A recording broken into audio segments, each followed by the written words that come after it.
Salamu alaikum. Sheikh Ahmed Mahula ni ma min k'i bɛ baro k'a kan f'i k'a dɔn ale yɛrɛ ye jɔn ye. N'a ɲininkara Sheikh Ahmed Mahula ye jɔn ye, kuma fɔlɔfɔlɔ ye Alakira sallallahu alaihi wasallam mɔden don. A bɛ Alakira sɔrɔ sallallahu alaihi wasallam ni Hasan ye. Hasan min ye Fatumata bintu Rasulullah ani Ali ibn Talib den ye. O Hasan denkɛ Hasan filanan, o denkɛ Muhammad Kamil, olu fana denkɛ Moulay Idriss Kebir, o de bɔra Bagdad mara la ka na Maroc jamana kan ka Fès tu tigɛ. O den yɛlɛma ko 23 o bɛ dalen Maroc. A 34 nan o de bɔra Maroc ka na sigi Tichit, o tɔgɔ ko Sidi Chérif. O Sidi Chérif ye denkɛ Muhammad, o fana denkɛ Chérif Amala, o denkɛ Seydina Omar, o denkɛ Muhammad, o de ye Sheikh Ahmed Mahula bange Mali kɔnɔ yan Kanbasako, Mali cɛmancɛ la, Segu mara la. Donc Sheikh Ahmed Mahula Alakira sallallahu alaihi wasallam mɔden don, a bɔra o de la. Alakira sallallahu alaihi wasallam Ala y'a kɛ hinɛ ye ka ɲɛsin diɲɛ ma da fɛn bɛɛ lajɛlen. Tiɲɛ min bɛ ta o Alakira la bɛɛ bɛ se ka dɔ sɔrɔ a la, mais yɔrɔ min Sheikh Ahmed Mahula ye a sɔrɔ mɔgɔ si m'o ɲɔgɔn sɔrɔ. Ale de kɛra Alakira sallallahu alaihi wasallam ka tiɲɛ tababa ye. Ala y'a d'a ma, a bangena Mali de kɔnɔ, a laban sigira Nioro du Sahel. Kabini a bɛ san 2 la, voilà, près de 2 ans, a nana ka sigi Nioro. A n'a fa, a sigira Nioro quartier min na, u tun b'a fɔ Surakakunda, nka ale Chana Mala ka ko bangeni Surakakunda in ye tɔgɔ wɛrɛ ta ko Tichit. Chana Mala bɛ bɔ yɔrɔ min. Donc o Sheikh Ahmed Mahula ka to san 9 ɲɔgɔn na, a taara kalanyɔrɔ la a faso la Tichit. A fa dɔ bɛ yen n'u b'a fɔ a ma ko Mohamed Wul Sherif, o de kɛra ka karamɔgɔ fɔlɔ ye. O ma Ala y'u ka miniji dɔgɔya. O fana dɔgɔkɛ dɔ bɛ yen ko Mohamed Wul Buyahamed, n'u b'a fɔ a ma Den, o laban y'a lakalan. Kalan dɔɔni,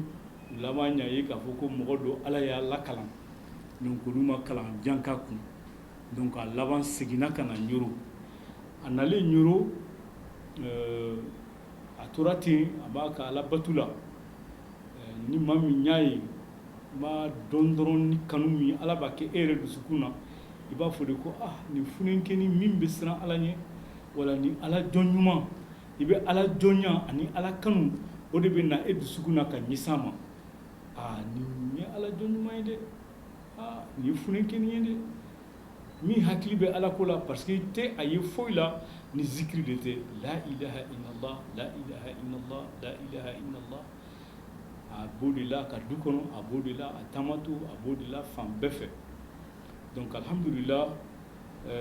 a tor'o la fo a bɛna san 20 ani dɔɔni sɔrɔ, karamɔgɔ dɔ nana. Karamɔgɔ min nana ka n'a ɲini, o karamɔgɔ in ye san 23 kɛ a bɛ k'a ɲini. O karamɔgɔ in u b'a fɔ a ma ko Sidi Mohamed Lakhdari. A n'a ye ɲɔgɔn ye, a ye gundo in di a ma yɔrɔ min Nioro, a bɛ Nioro hali bi. A bi peut-être a changera, comme mais a kɔgɔ jɔlen bɛ ni min ye, u b'a jɔ cogo la kabini o don fo bi. A so in bɛ yen, mɔgɔw bɛ taa jura. A bɛ Mohamed Bali ka du kɔnɔ. Donc an b'a fɛ ka min fɔ, a ka ko ye kabako de. Maa min ni karamɔgɔ yalala k'a ɲini. Donc Sidi Mohamed Lakhdari nana. O Sidi Mohamed Lakhdari, ale fana karamɔgɔ bɛ yen n'u b'a fɔ a ma ko Sidi Tahara. O Sidi Tahara ni o fana karamɔgɔ ye Sheikh Ahmed Tijani ye. Ale de k'a to ɲɛnɛmaya la, a ye a ka kalanden Sheikh Tahara k'a lawuli, a k'a ɲini, ka mɔgɔ ɲini min bɛ komi ale. Min bɛ komi ale mun na, min tɔgɔ ko Ahmed, komi ale tɔgɔ ye Ahmed ye cogo min, Sheikh Ahmed Tijani, Sheikh ni Ahmed Mahula. min fana ye sirifi ye comme ale ye sirifi ye cogo min wa ka bɔ Hasan na comme ale bɔra Hasan na cogo min a fa tɔgɔ ka kɛ Muhammed comme ale fa ye Muhammed ye cogo min a ba ka kɛ Aïchata ye comme ale ba ye Aïchata ye cogo min et puis ala tɔgɔ dɔ bɛ yen min tɛ sɛbɛn ni kalibu ye mais a bɛ se ka sɛbɛn cɛncɛn kan a b'o ala tɔgɔ yira a la ni maa min ye o dɔn nin gundo bɛɛ b'a la o tigilama de ye ale ka maa laɲininen ye o bɛ k'ale ka kalifa ye donc Cheikh ni Ahmed Mahula tun ye Cheikh Ahmed Tijani ka kalifa ye maintenant ɲininkali kɛra ko Tijaniya yɛrɛ ye mun ye Tijaniya maa si tɛ se ka kɛ Tijaniya la f'i ka kɛ silamɛ ye silamɛya taabolo dɔ don mais sufi sira don ni maa min ye silamɛ ye i bɛ se ka taa a branche kan et maintenant i bɛ Tijaniya kɛ cogo di ala wele cogo dɔ don min i b'a wajibiya i yɛrɛ kan n'i nana diinɛ na jɔsen 5 de don a fɔlɔ ka shahada kɛ ni maa min ye shahada kɛ sali bɛ na a bɛ wajibiya i kan sun bɛ wajibiya i kan hiji bɛ wajibiya i kan ni fɛn b'i bolo jaka boli bɛ wajibiya i kan donc o ye silamɛ wajibiyalen bɛ silamɛ kan maintenant o wajibiyalen bɛ minnu kan o de bɛ se ka na ka don Tijaniya na n'i nana Tijaniya na e yɛrɛ de nana i yɛrɛ ma c'est volontaire donc i nana ko e bɛ se ka ni ala wele cogo min bɛ yen n'a bɛ kɛ siɲɛ 300 la e bɛ na o da i yɛrɛ kan i bɛ layidu di fana i bɛ kɛ i yɛrɛ ma sɔgɔma ani wula fɛ donc e yɛrɛ de y'a da i yɛrɛ kan e yɛrɛ bɛ na a baara kɛ donc n'i donna kɔnɔ olu bɛ kɛ kɛcogo min na a ɲɛ bɛ f'i ye mais sariya fana b'a la sariya min b'a nɔfɛ o sariya in b'i bali ko dɔw kɛli ma min silamɛya de fɔlɔ kelen bɛ k'i bala a ma donc i bɛna layidu de ta k'a fɔ olu ko ninnu e tɛna na olu kɛ pour que i ka to i ka wirdu sira kɔnɔ donc ni maa min donna kɔnɔ a bɛ ala jɔn ɲumanya nati i ma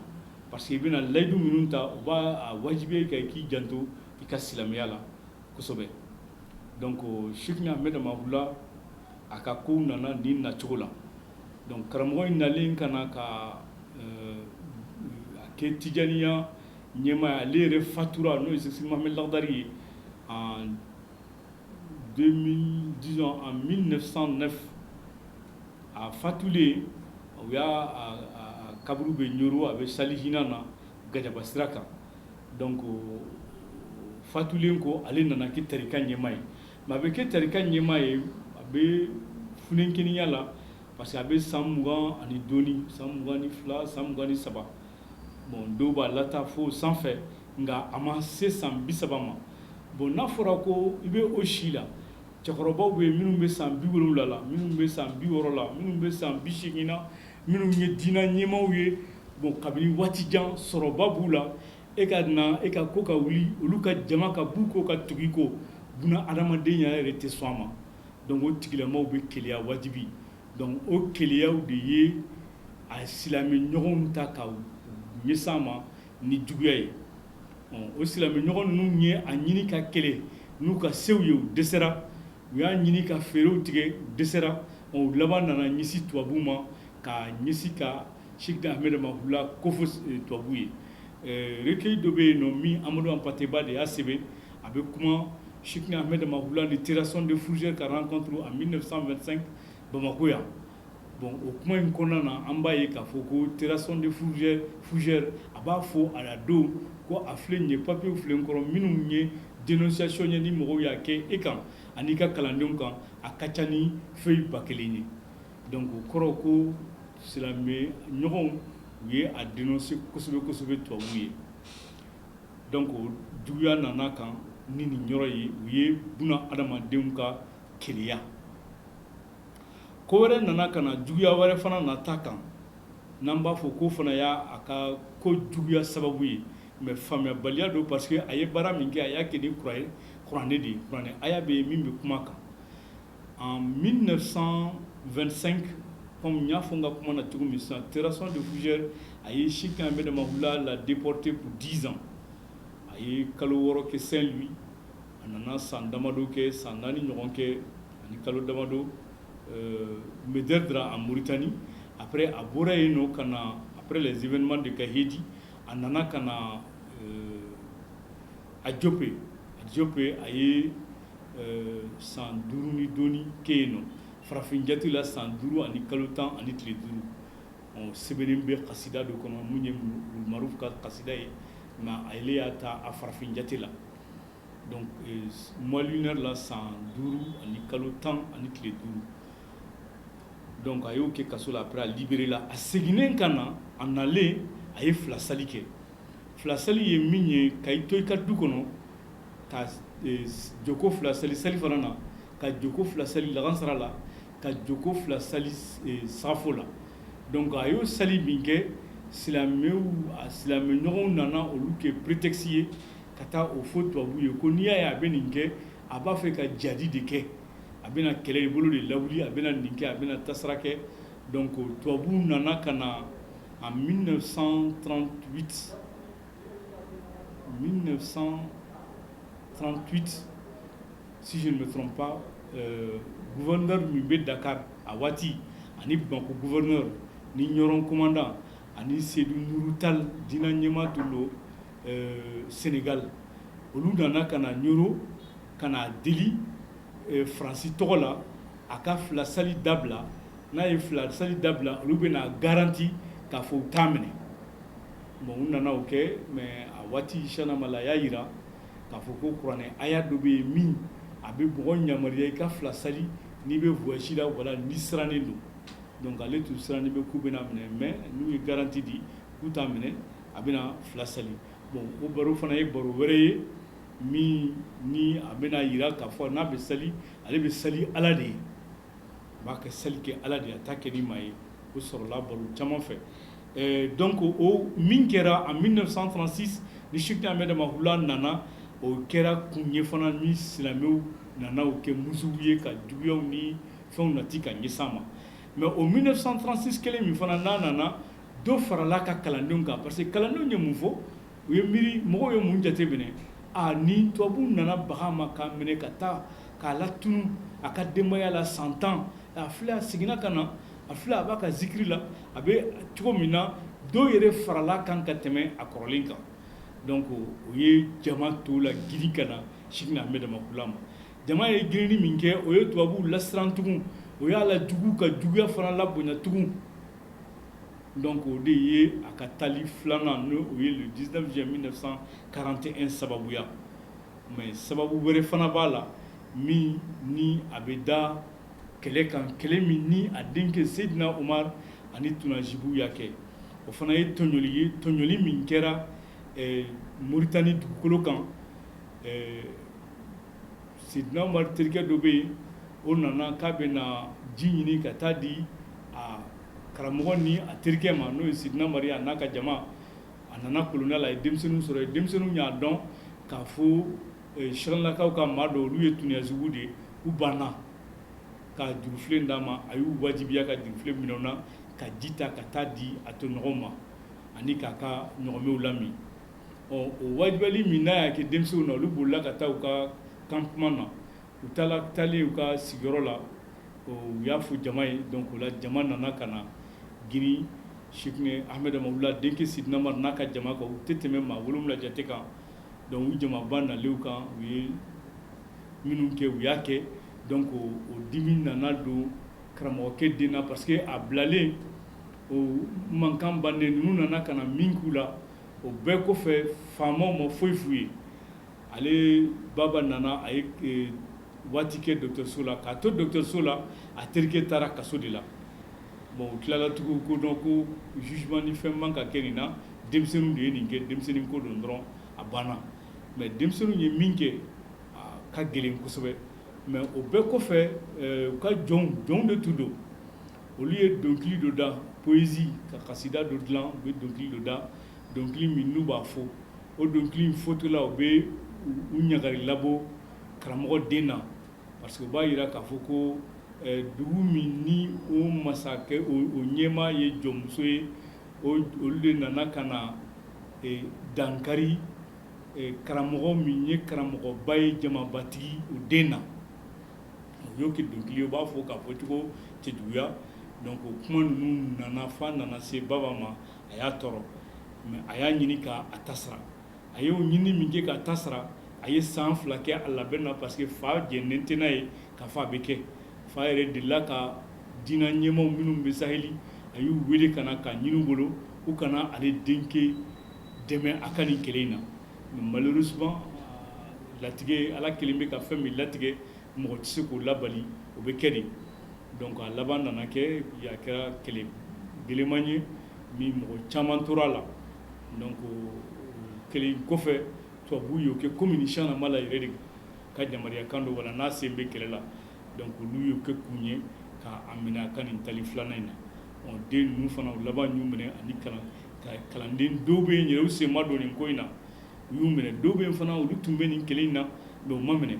donc u y'a kɛ dɔrɔn min ka kalandenya ka bon u b'a minɛ a waati u tun bɛ na u bɛ a ɲini kalanden min n'u k'i ma ko i ka fɛn dɔ fɔ siyan mala ma min cɛ ka jugu n'i sɔnna k'a kɛ u b'i bila n'i banna k'a kɛ donc o tuma u b'o tigi minɛ u b'a dɔn o ka litirali ka bon siyanɛko la o ka limaniya ka bon siyanɛko la donc u b'olu tigilamaw minɛ donc ninnu de ye kow nana na cogo min na bon maintenant pour parler de la résistance pour que k'a fɔ résistance min ni Cheick Ahmed Amakula y'a kɛ tubabuw la o faamuyali bɛ sɔrɔ ni faamuyali wɛrɛ de ye o ye Cheick Ahmed Amakula yɛrɛ ka kɛcogo a n'a ka jogo a n'a ka lamɔcogo lamɔ in ye l'enseignement a ye kalanmisɛn min nati a ka kalandenw ye ani taabolo min tun b'a bolo n'a ka kalandenw b'a ladege o tun ye muɲu ani sabali ye a baselen bɛ kanu kan ani ka yafa nin ye min kɛ a bɛ ŋaniya ɲuman de ta ka ɲɛsin ma nin ye wale kɛ ale tun tɛ maa ye maa min n'i ye juguman k'a la k'a bɛ a ɲini ka i ka juguman sara ou bien i ye kuma cɛjugu f'a ye a b'a ɲini ka non olu ta ka c'était quelqu'un qui était non violent min tun man ŋaɲa bon a ka o kɛcogo ninnu a ye a ka résistance kɛ n'o de ye kɛlɛ ni mankanw ani fɛnw a sen tɛ ye o la a tɛ sɔn o ma donc c'était résistant mais pacifique résistance min fana n'a y'a kɛ tubabuw y'a ye u y'a dɔn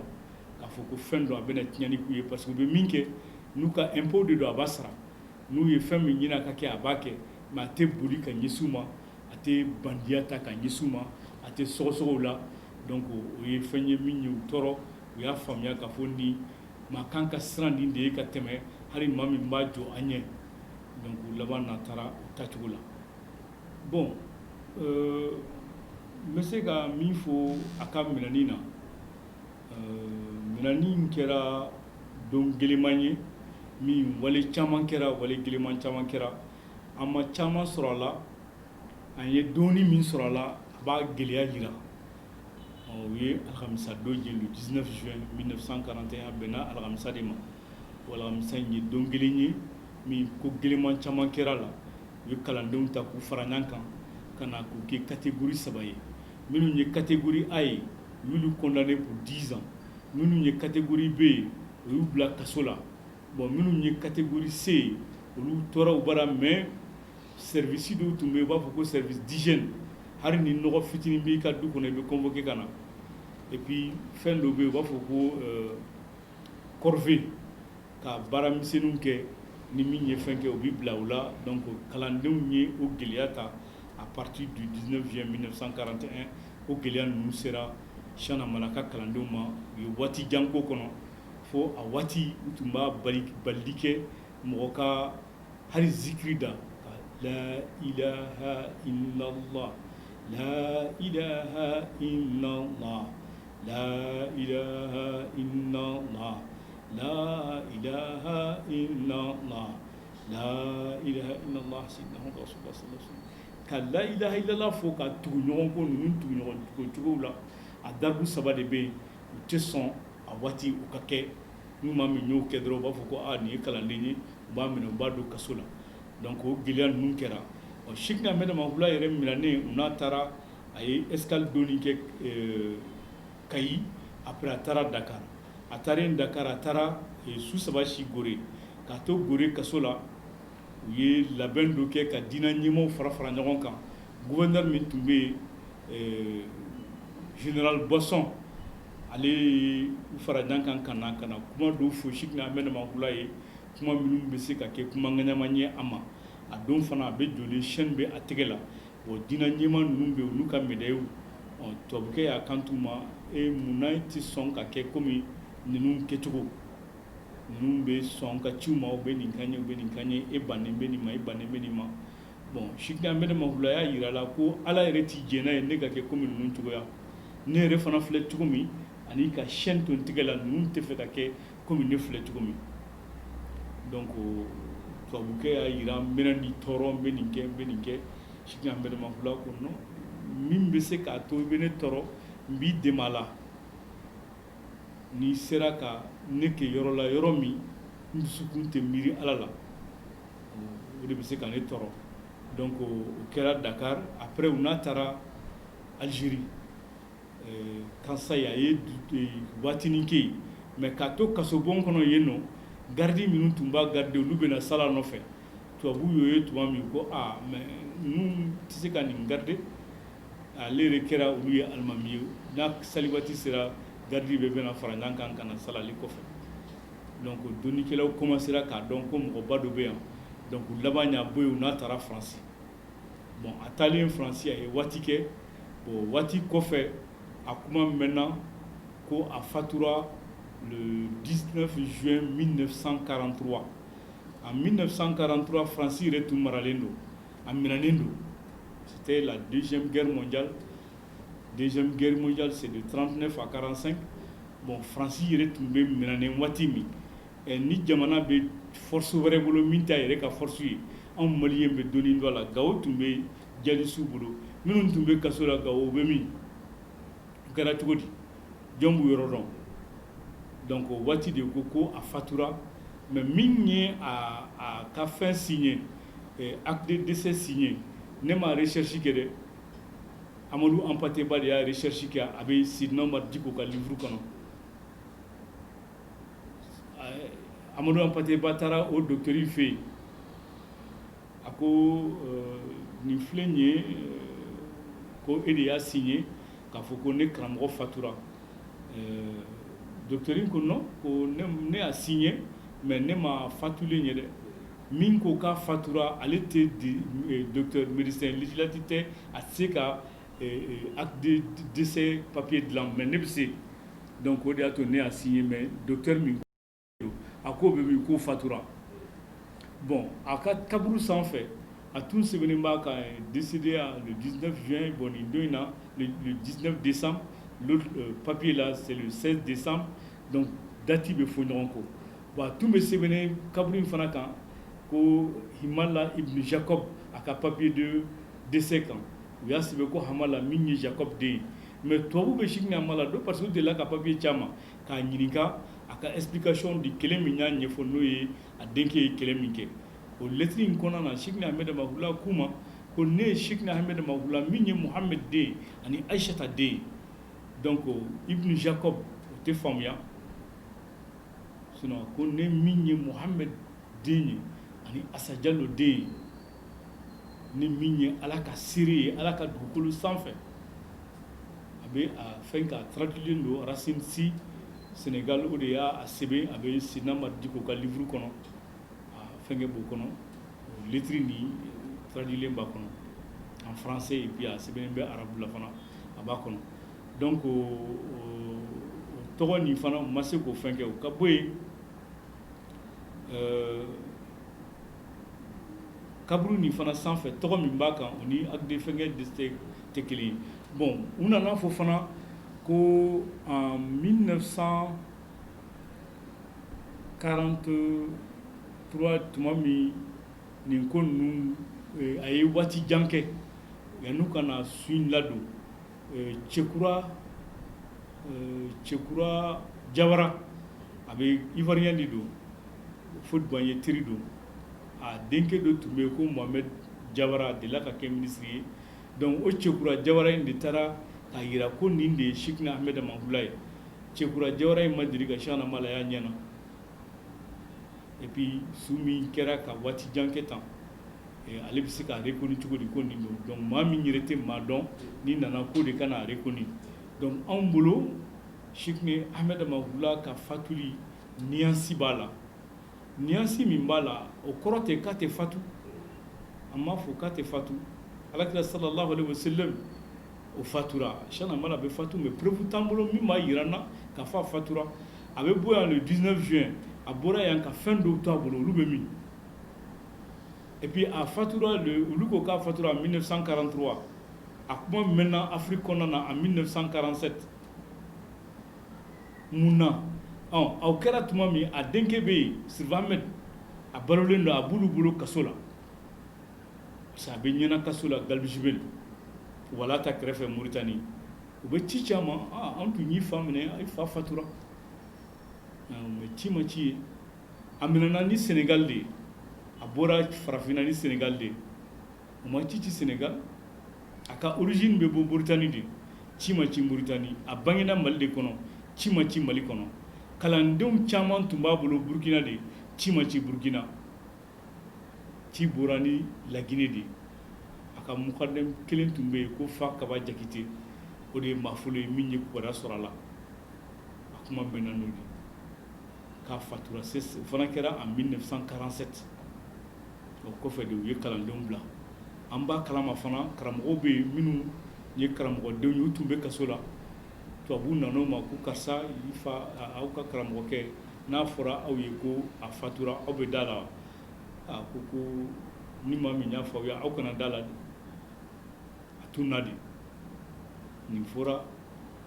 Marabata denkɛ ye k'a to kaso la a sɔngo tubabuw fɛ Umaru fana ko wɛrɛw kɛra ko caman bɛ yen minnu b'a yira an na et puis fana an kɛni ka litigadi la an bolo a bɛ yen nka ni min m'a faamu i bɛ se ka kɔrɔ wɛrɛ d'a ma an m'a fɔ a tɛ fatu dɛ nka preuve t'an bolo maa fana ma preuve yira an na k'a fatura o y'o yɔrɔ ye a bɛ fɛnkɛ u bɛ yɔrɔ min ko fɔ u bɛ Montluçon Faransi nka anw dalen t'o la Cheikh Ahmed Mankula denw bɛ yen denw ka ca tabarikala mais den min ye san 2 sɔrɔ n'u tɛmɛna san 2 u si tɛmɛna san 2 kan o ye mɔgɔ 9 ye a fɔlɔfɔlɔ ye Seydina Omar ye an ko min ye fɛn kɛ a n'a dɔgɔkɛ Sidi Ahmed bon Seydina Omar u b'a fɔ a ma baba filanan ale dɔgɔkɛ bɛ yen ko Sirif Ahmed o de tun bɛ ɲɛna kaso la wala ta Galbi-Jibel dugukolo sanfɛ o fana dɔgɔkɛ bɛ yen ko Sidi Ahmed Cheikh Ahmed Tidiane tɔgɔman don ale ni baba de bɛ dalen Yirimane bon denmuso 3 fana tun b'a bolo a fɔlɔ ye Fatumetu ye Fatumetu an b'a fɔ Fatumata o mana bɔ yen Nuha u b'a fɔ a ma Zenebu ani Aminetu o ye 3nan ye o ye musomanw ye olu fana kɔfɛ denkɛ 3 bɛ yen minnu a y'u sɔrɔ a nalen ka bɔ a ka déportation fɔlɔ la donc à partir de 1936 donc o ye Cheikh Tahara ye ani Mohamed Cheikh ni min bɛ yen bi alhamdulillah ala ka sijan ni kɛnɛya danna ma ani o dɔgɔkɛ Ibi ala ka hinɛ na olu mɔgɔ 9 de ye Cheikh Ahmed Mankula denw ye minnu si sɛmɛna san 2 kan sinon den tɔw bɛ yen minnu ma san 2 sɔrɔ o dayɔrɔw bɛ ɲɔrɔn Siyanlakaw ka du ninnu kɔnɔna na Cheikhna Ahmad ka du yɛrɛ kɔnɔna na du ninnu b'a bolo u bɛ dadalen ye o fana ka ca ni mɔgɔ 9 ye merci an bɛ dugawu min kɛ an lamɛnbaga bɛɛ lajɛlen ye ala ka faamuyali ɲuman d'an n'u ma ni min bɛ Cheikhna kanu n'a b'i la an b'a ɲini ala bolo ala ka sabati an n'u la minnu yɛrɛ fana ni a ka d'u ye nka u ma don kalandenya na wala u ma kɛ kanuba ye mais n'u kelen bɛ ka Cheikh Ahmed Mankula ka ko to yen u ma dankara la ou bien u ma lakari nata la an b'a ɲini ala bolo ala ka kisi ni tanga da an n'u kan ka faamuyali ɲuman di an n'u ma ala k'an kelen o kelen sabati an bɛ position min kan an minnu ye kalanden ye ala k'an sabatilen to a la minnu yɛrɛ ye Cheikhna Ahmad kanuba ye ala ka n'u to kanu in kɔnɔ wa minnu yɛrɛ fana ma jo a ka wele kan ɲɛ an b'a ɲini ala bolo ala ka sababu ɲuman kɛ an bɛɛ lajɛlen ye ya rabbi ya allah nabi assalamu alaikum aw balimakɛ Abba Umar Mayiga ni sigilen bɛ Bamako assalamu alaikum